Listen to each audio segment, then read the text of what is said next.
Hello friends, study with बादल sir के channel में आपका स्वागत है। इधर 4-5 दिनों से मैं वीडियो नहीं बना पा रहा था क्योंकि होली की छुट्टी में मैं घर चला गया था। और जैसा कि आप जानते हैं कि यूपी पीसीएस सीसेट की तैयारी मैं करा रहा हूं, तो मैंने आपको बोला कि मैं पहले प्रीवियस ईयर के क्वेश्चंस कराऊंगा। तो प्रीवियस ईयर्स के क्वेश्चंस में मैंने 2020 का सीसेट का मैथ के आए हुए क्वेश्चंस का सॉल्यूशन मैंने इस बोर्ड के माध्यम से दिया है। अब मैं सीसेट 2021 के प्रीवियस ईयर का पेपर मैं सॉल्व करा रहा हूँ। 8 क्वेश्चंस मैंने सॉल्व करा दिए थे। अब उसके बाद के जो क्वेश्चंस हैं वो मैं इस बोर्ड के माध्यम से सॉल्व कराऊंगा। आपको पता है कि एक साथ पूरे क्वेश्चन को सॉल्व कराना पॉसिबल नहीं है क्योंकि मेरा ये वाइट बोर्ड है, कोई डिजिटल बोर्ड तो है नहीं कि सारा कुछ उसमें पहले से स्टोर कर दें और फिर करें। इसमें हमें क्वेश्चंस लिखना पड़ता है, फिर उसके बाद सॉल्यूशन देना पड़ता है। तो अगर आपका कोऑपरेट रहेगा तो मैं इसी बोर्ड के माध्यम से मैं आपको 100% प्रश्न सॉल्व कराऊंगा। और ये मेरी गारंटी है कि जितना क्वेश्चंस एग्जाम में आएगा पीसीएस के प्री सी सेट में 100% मैथ के क्वेश्चन आप सही करेंगे। बस आप जितने साल का मैं पेपर सॉल्व करा रहा हूँ आप उसके आइडियाज, उसके कॉन्सेप्ट, उसके ट्रिक्स जान लीजिए। अगर आप ऐसा कर लेते हैं तो आपको 100% मैथ के क्वेश्चन सॉल्व करने में कोई भी कठिनाई नहीं होगी। ये मेरा वादा है आपसे। और मैं जो भी पढ़ा रहा हूँ उतने में से ही आपके सी सेट में मैथ के क्वेश्चंस पूछा जाएगा। तो आइए देखते हैं फिर हम। तो अभी तक जो भी क्वेश्चंस कराया वो थोड़ा इजी टाइप का था। अब हल्का सा क्या है, मॉडरेट क्वेश्चंस है। इसमें आपको फॉर्मूला भी याद करने की जरूरत है। थोड़ा देखने में बड़ा लग रहा है लेकिन इसका सॉल्यूशन बहुत छोटा सा है, बहुत बड़ा नहीं है। एक फॉर्मूला इसमें है, इस फॉर्मूले के थ्रू ही आप इसको कर पाएंगे। तो आइए देखते हैं क्या लिखा है। यदि नीचे गए बंटन का नीचे दिए गए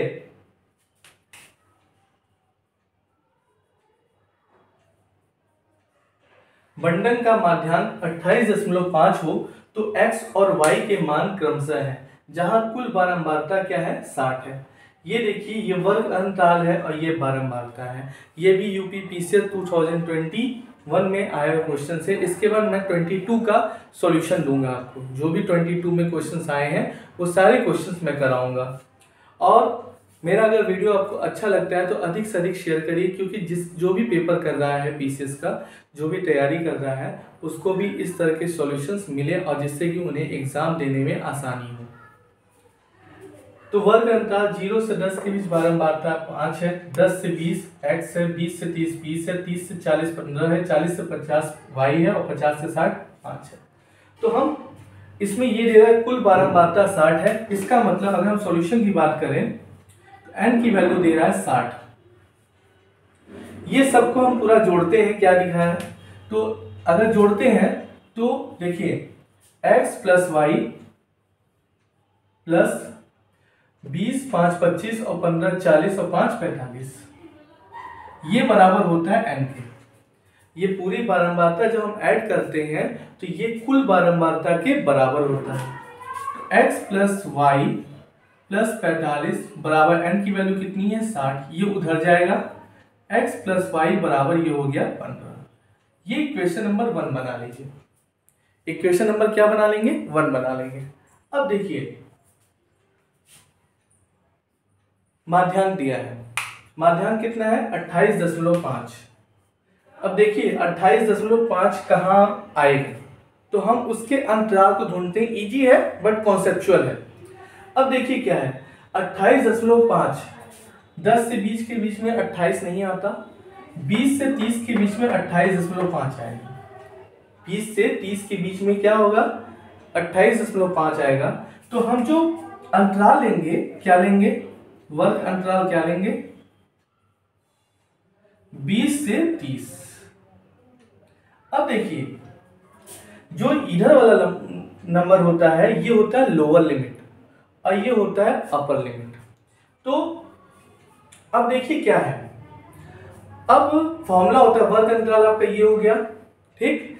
जो हम वर्ग अंतराल लेते हैं वही हमारा होता है f। ये वर्ग अंतराल हम लेंगे। अब फॉर्मूला होता है मीडियन का। मीडियन मतलब माध्यांक का, L plus n/2 minus cumulative frequency upon f into H. ठीक है, अब एल जो है यहाँ पे ये लोअर लिमिट है। क्या है? Lower limit. मैंने आपको बताया कि जब आप वर्ग अंतराल लिखते हैं तो आपका बाएं तरफ वाला जो होता है वो लोअर लिमिट होता है और दाएं तरफ वाला जो होता है वो आपका अपर लिमिट होता है। तो एल जो है आपका 20 है। मैं एक जगह लिख दे रहा हूं, एल की वैल्यू कितनी है? 20 है। एन की वैल्यू कितनी है? 60 है। इजी रहेगा। अब देखिए कम्युलेटिव फ्रीक्वेंसी क्या होगी। कम्युलेटिव फ्रीक्वेंसी भी क्या होता है, इसके पहले एफ समझ लीजिए क्या है। जो वर्ग अंतराल हम लेते हैं उसके सामने वाला कह सकते हैं, या जो वर्ग अंतराल हम लेते हैं उसकी बारंबारता ही एफ कहलाती है। तो ये सामने हम ले रहे हैं तो इसकी बारंबारता ही क्या हो गई? एफ हो गई। ठीक, अब आती है बात कम्युलेटिव फ्रीक्वेंसी। कम्युलेटिव फ्रीक्वेंसी भी क्या होगा, इसके जस्ट ऊपर वाला नंबर को ऐड कर देते हैं। जैसे 5 प्लस एक्स, कम्युलेटिव फ्रीक्वेंसी क्या हो गई? 5 प्लस एक्स। अब देखिए सपोज कीजिए ये आपका वर्ग अंतराल होता तो ये आपका एफ होता। अब इसकी कम्युलेटिव फ्रीक्वेंसी क्या होती? कम्युलेटिव फ्रीक्वेंसी हो जाती 5 प्लस एक्स प्लस 20, मतलब एक्स प्लस 25। एक्स प्लस क्या हो जाती? 25 हो जाती। तो अब यहाँ पे एन की वैल्यू दिया है 60/2 माइनस कम्युलेटिव फ्रीक्वेंसी हो गया 5 प्लस एक्स। यहाँ स्मॉल ब्रैकेट है इसलिए इसको कर्ली ब्रैकेट कर दीजिए, इनटू जो एच है। क्या है? एच है। तो एच में आपको ये देखना है कि दोनों के बीच, दोनों वर्ग अंतराल के बीच का अंतर कितना है। इन दोनों का अंतर कितना है? 10। तो ये 10 हो गया, ये इसकी हाइट हो गई। एफ आपका हो गया 20। ये इससे कट गया, कितना हो गया? 30 हो गया। 20 प्लस 30 माइनस इसका, माइनस का मल्टीप्लाई करिए इंटू 10। यहां पे काम करिए, 10 से 20 काट दीजिए, 2 आ गया। ठीक है, अब देखिए 30 में से 5 गया, कितना आया? 25। 25 माइनस एक्स, 25 माइनस एक्स,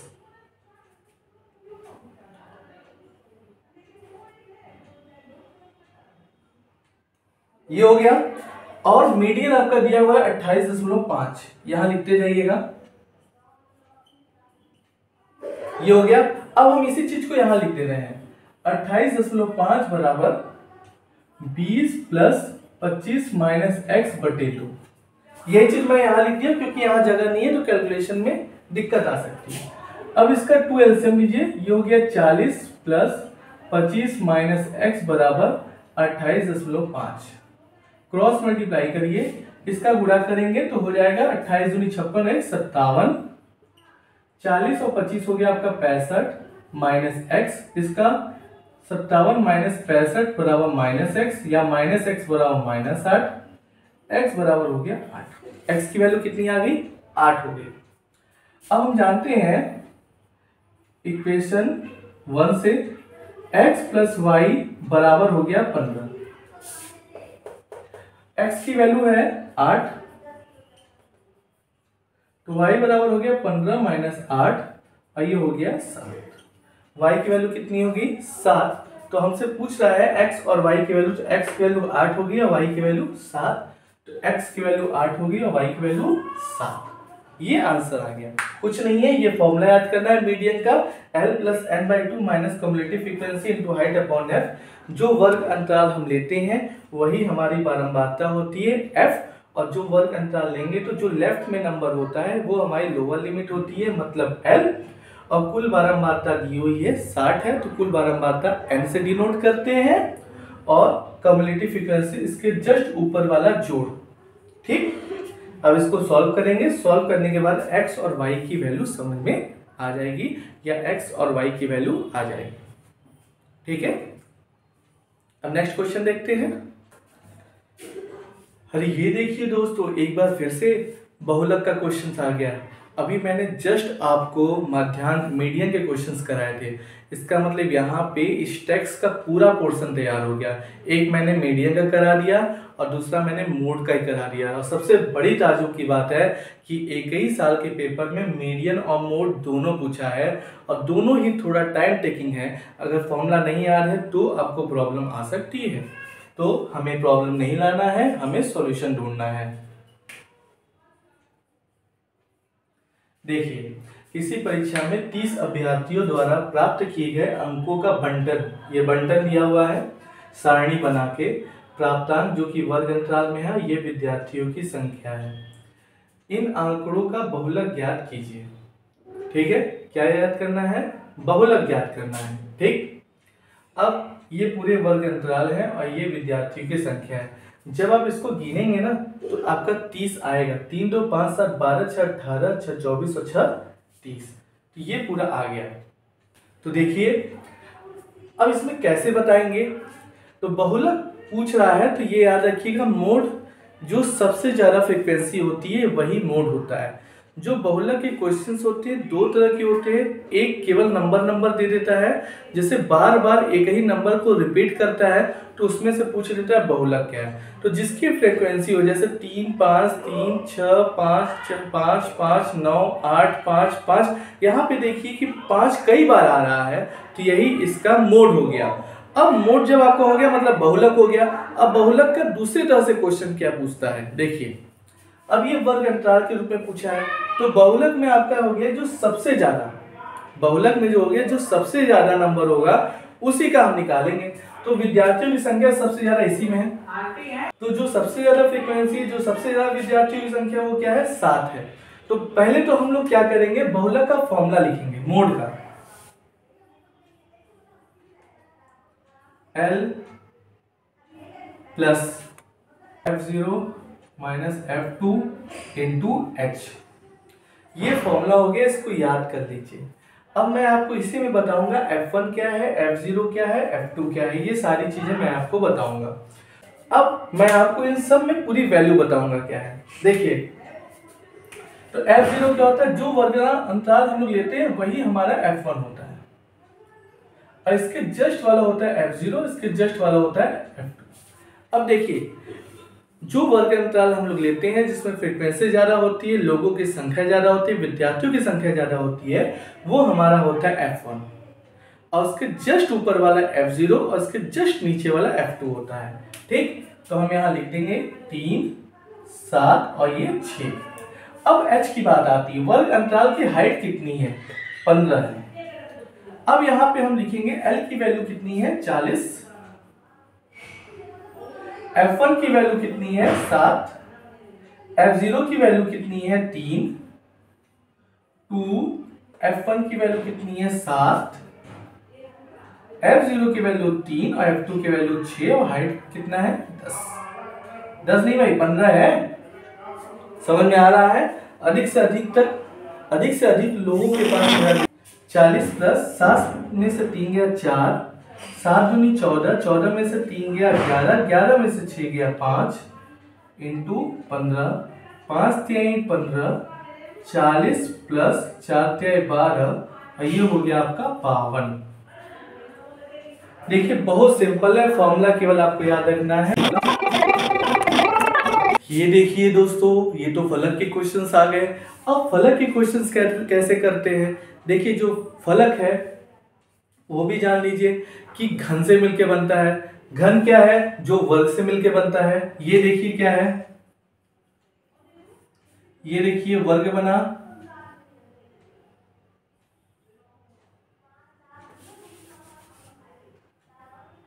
ये पूरा वर्ग बन गया इस तरह से, और एक वर्ग इस तरह से बन गया। हमें घन बनाना है, इसको इससे मिलाइए, इसको इससे मिलाइए, इसको इससे मिलाइए और इसको इससे मिलाइए, तो ये आपका घन का फलक बन गया। अब देखिए, ऐसे क्वेश्चंस को क्या है, थोड़ा सा मेंटल लेवल यूज करते हैं, जो कि आपके पास मेंटल लेवल है। अब थोड़ा सा इसको यूज करेंगे तो तुरंत कर ले जाएंगे। अब देखिए कैसे करते हैं। क्वेश्चन कह रहा है किसी घन के सभी फलकों को इस प्रकार से प्रिंट करना है कि किन्हीं दो संलग्न फलकों के रंग समान न हो। संलग्न की बात करें तो जैसे ये चीज है, तो ये भुजा क्या है, संलग्न है। संलग्न वो होता है जिसका शीर्ष जो है कॉमन हो। तो अब इसकी बात करें अगर हम, तो देखिए हमें क्या करना, पेंट करना है। पेंट क्या करना है, किस कलर करना है ये नहीं कह रहा है, हमारा मन है कुछ भी कर लेना है। तो अगर हम इसको रेड करेंगे तो इसको रेड नहीं कर सकते क्योंकि ये संलग्न हो गया, इसको नहीं कर सकते क्योंकि ये भी संलग्न हो गया, तो बचा क्या, ये रेड हो जाएगा। ठीक है। अगर हम इसको येलो करते हैं तो इसको नहीं कर सकते क्योंकि ये संलग्न होगा, ऑलरेडी ये है। तो अब ये हो गया आपका येलो, ये कर दिए। अब अगर हम ये ग्रीन करते हैं तो ये वाला क्या करेंगे, ग्रीन करेंगे। इस तरह से कह रहा है कम से कम कितने रंगों की आवश्यकता है, 3 रंगों की आवश्यकता है। कितने रंगों की आवश्यकता है, 3 की आवश्यकता है। तो यही आपका आंसर हो गया। इसको आप माइंड में बैठा लीजिए, इस तरह के क्वेश्चंस आते हैं आपके एग्जाम में। घन बनाया, संलग्न देखना है। संलग्न आपको मैंने बताया क्या होता है, अगर जो इसका दोनों का कॉमन जो है शीर्ष, दोनों का शीर्ष कॉमन हो तो वही हमारा संलग्न होता है। हमने कॉमन को हटा के बता दी कि ये दोनों एक कलर में, ये दोनों एक कलर में, ये दोनों एक कलर में हो सकते हैं। तो यही 3 तरह से पेंट किया जा सकता है। तो ये आंसर हो गया आपका। अब नेक्स्ट क्वेश्चन की तरफ हम लेके आपको चलते हैं। ये देखिए दोस्तों, 2021 में इस तरह का भी क्वेश्चन आया हुआ है। देखने में 12 भाषा जैसे लग रहा है या फिर लग रहा है बहुलक या मध्याह्न, बट ऐसा है नहीं। ठीक है। अब देखिए क्वेश्चन ये कह रहा है, ये आपकी तालिका दी हुई है, रुपया 125 से कम तथा 125 तक साप्ताहिक वेतन पाने वाले कर्मचारियों की संख्या पूछ रहा है। क्या पूछ रहा है, संख्या पूछ रहा है। तो देखिए कैसे करेंगे, 125 से कम 125 तक, ये देखिए यही है यहां से, तो इसको ऊपर वाला जितना नंबर है सबको जोड़ देंगे, 300, 200, 120 और ये 40, इसको जोड़ेंगे 620 और ये 660। ये जब आप पूरा जोड़ेंगे तो ये आएगा आपका 300, 500, 620, ये टोटल आएगा 1000। कितना आएगा, 1000। तो हम क्या करेंगे, अब परसेंटेज निकालेंगे। तो 660 बटे 1000 मतलब कुल जितने हैं इंटू 100, परसेंटेज ऐसे ही निकलता है। 0 से 0 कैंसिल, 0 से 0 कैंसिल, ये इससे कट गया, कितना आ गया, 66। कितना आ गया, 66 आ गया कर्मचारियों की संख्या। कितना आ गया, 66 आ गया। कुछ नहीं था, केवल और केवल लैंग्वेज की बात थी। अगर लैंग्वेज आप पकड़ लिए हैं तो ये क्वेश्चंस गलत नहीं होगा। 125 से कम या 125 तक, तो 125 तक कह दिया है तो यहीं तक लेंगे हम, और यहाँ पे जितने भी नंबर से सबको ऐड करके और पूरा जितना दिया हुआ है कर्मचारियों की संख्या टोटल कितना है, 1000 इंटू 100 करेंगे तो ये हमारा कर्मचारियों की संख्या आ जाएगा। मैंने सारे क्वेश्चंस करा लिए हैं। अब जो भी दिक्कत आती है तो कमेंट सेक्शन में आप मुझे बताएं, और अब से आपको रेगुलर क्वेश्चंस मिलेंगे। कल मैं आपको 2022 का पीसीएस का पेपर जो आया हुआ है वो मैं कराऊंगा आपको। तो कल मिलते हैं नेक्स्ट वीडियो के साथ।